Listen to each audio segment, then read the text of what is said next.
guys, Essentials here. So for this project, I'm going to be starting off with cereal boxes. Now I'm going to be covering up the bottom and the top of all the cereal boxes.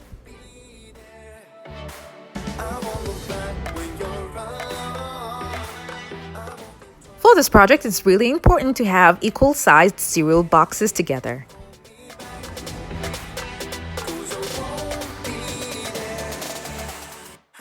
After that, I'm going to be measuring 1/2 inch and cutting out a hole there. And I'll be making 2 holes for each side of the cereal boxes.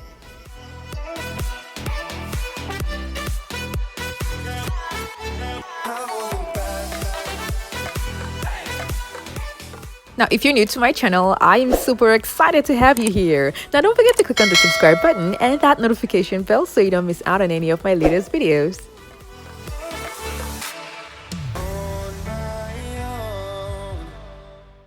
I'm making 2 holes for this cereal box just for the top alone, and the bottom will be left because that's going to be the base, and then the remaining 2 cereal boxes would have holes at the top and at the bottom.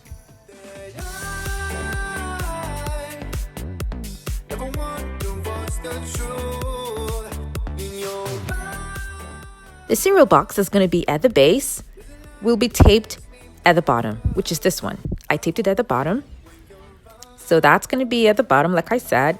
And then the other 2 cereal boxes will be glued at the top.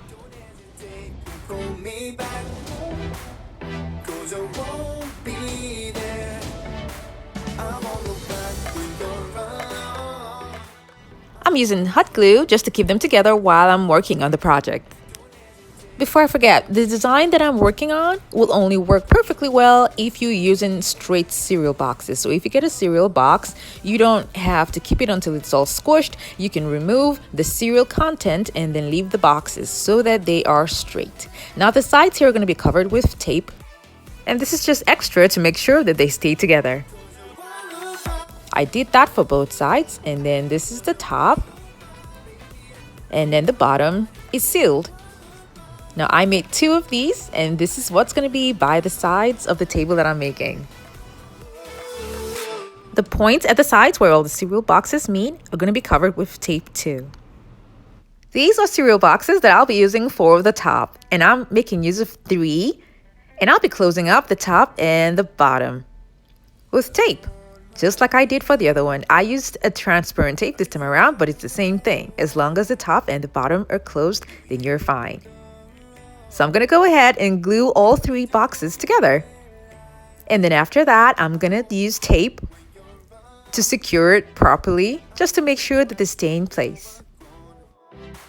Don't hesitate to call me back, 'cause I won't be there. I won't look back when you're around. Now, because this is going to be at the top, I'll be making holes to fit the other holes that I made for the other 2 set of cereal boxes.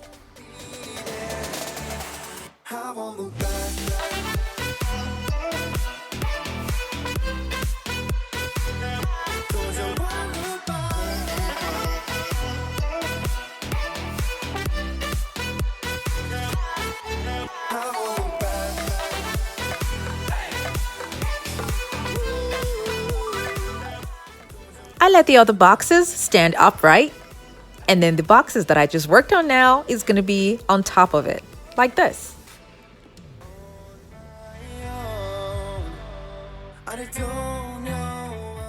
The next thing I did was to cut out cardboard pieces from a trifle board to fit into the holes that I made earlier. Now it's going to go through the top set of boxes with the holes and go right to the bottom.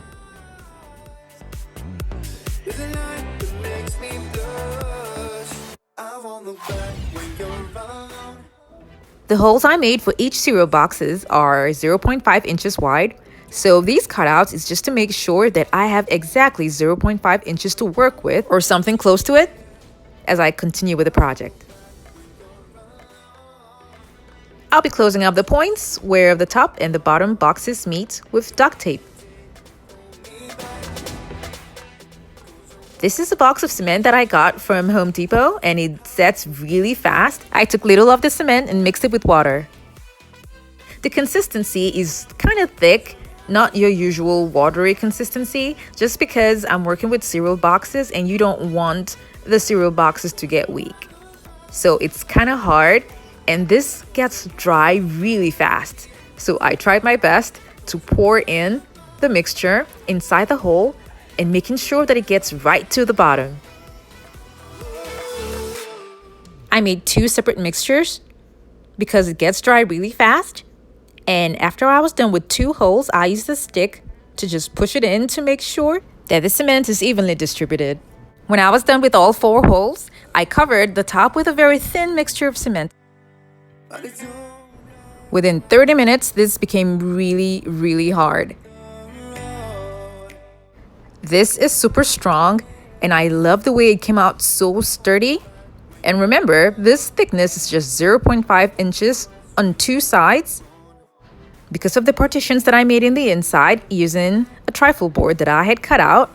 It made sure that the holes are just 0.5 inches wide, giving it enough space for 0.5 inches thickness of cement. This is a set of canvas panels that I got from Walmart, and I'll be using it to cover the entire thing.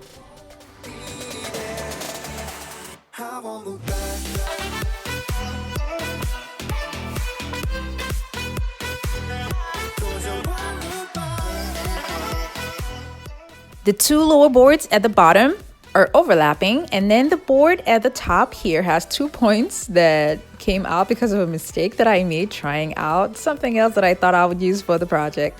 Now the board used at the bottom here is on the opposite side because I need it to be smooth so that I can use this metallic gold contact paper. Now the link for this contact paper is going to be in the description box below. I attached it to the bottom like this, and on the inside I'll be using this marble contact paper. I'm making this because someone asked me to make an entry table that's going to have a partition at the bottom. So I got this wood so that I can see if I can use it as a partition, and I covered it with marble contact paper, and I'm going to be attaching it at the lower part here so that the table that I'm making can serve as an entry table. I'll be mounting that piece of wood on corner braces.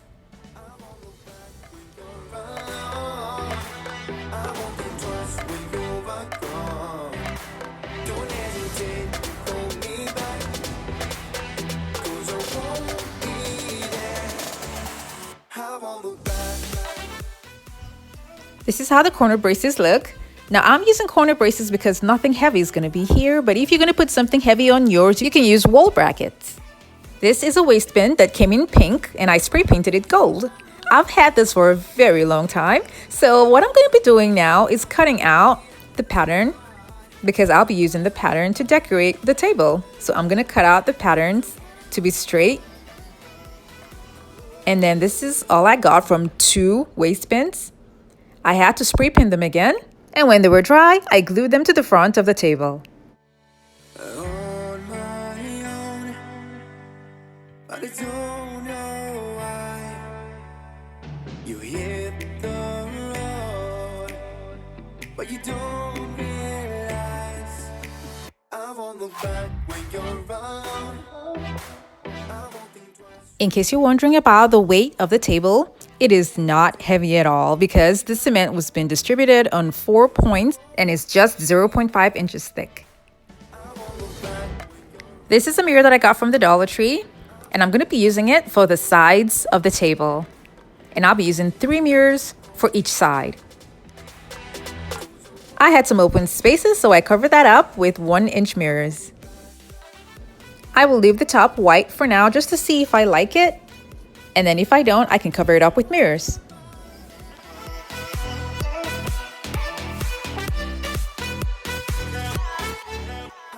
I did not screw the board at the bottom to make it versatile for me to put things like this at the bottom. And then since it's an entryway table, if you like, you can put shoes there. It's all up to you on how you want your entry table to look like. I later added mirrors at the top. It's not permanent. I just placed the mirrors at the top just to see if I was gonna like how it looks. I'm still not sure what I want yet, but you guys can either use mirrors or you can just leave it plain.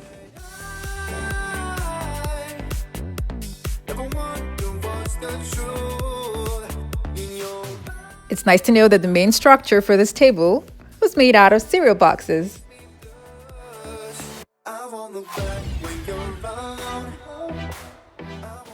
This was really an interesting project, and I hope you guys enjoyed this video, and remember to like it and share it with your friends and families.